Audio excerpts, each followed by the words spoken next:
पक्षप्रवेशबाबत भर भाषणात जयंत पाटील यांनी स्पष्ट बोलूनच दाखवले. परिस्थितीनुसार बदलत गेले तर त्या माणसाची व्हॅल्यू कमी होत जाते. त्यामुळे निष्ठा असणे गरजेचे आहे.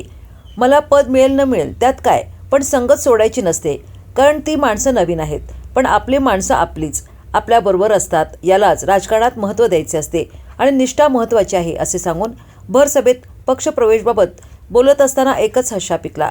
ते सांगलीच्या ईश्वरपूरमध्ये बोलत होते. राजकारण फार महत्त्वाचे असते.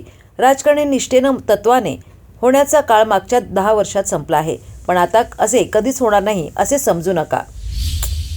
सांगण्याचा मतितार्थ असे अनेक सहकारी सवंगडी आपल्याबरोबर राहिले, काही बाजूला गेले, काही परमेश्वराकडे गेले, पण या सगळ्या प्रवासामध्ये दिलीप तात्यांनी अतिशय खंबीरपणानं मला साथ दिली.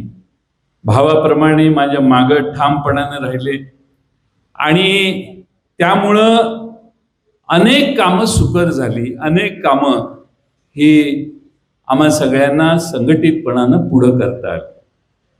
आज ते म्हणतात मी निवृत्त झालो, पुस्तकातही शेवटी लिहिलेलं आहे निवृत्त झालो. पुस्तक वाचण्यासारखं आहे.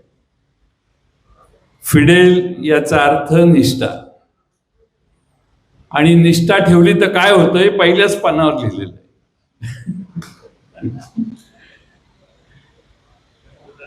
पण तात्या बदलत गेलं ना तर त्या माणसाची व्हॅल्यू देखील तेवढीच खाली जाते. निष्ठा नाही ठेवली तर माणसाचं महत्व कमी होतं. निष्ठा विचारांची असली पाहिजे आणि निष्ठा माणसांची पण असली पाहिजे.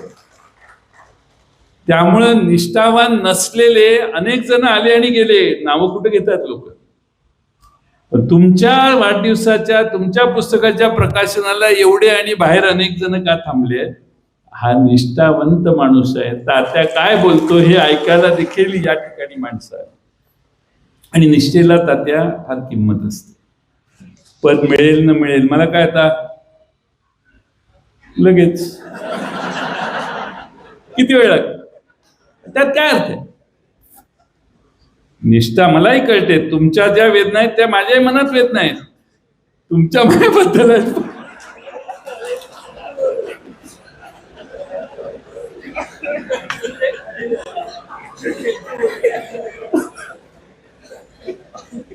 पण गत सोडायची नसते. पतंगराव कदमांनी मला सांगितलं. पतंगराव कदम काय म्हणायचे, जयंत गत सोडू नकोस. का? दुसरीकडे सगळं नवीन आहे. इथं आपण जगलेलो आहे ते जीवन आपल्याला माहिती आहे. आपण ज्यांच्या बरोबर आहोत ती माणसं आपल्याला माहिती आहेत. ती घरातली आहेत. आपल्यावर नाराज होत, काही होत, शिव्या देत, माग शिव्या देत असतील 100 जण, आपल्या समोर आल्यावरती आपल्या बरोबर असतात. याला कायम महत्व राजकारणात द्यायचं असतं. मित्रांनो, राजकारण हे फार बदललेलं आहे. राजकारण हे निष्ठेने, तत्वाने, विचाराने होण्याचा काळ मागच्या 10 वर्षात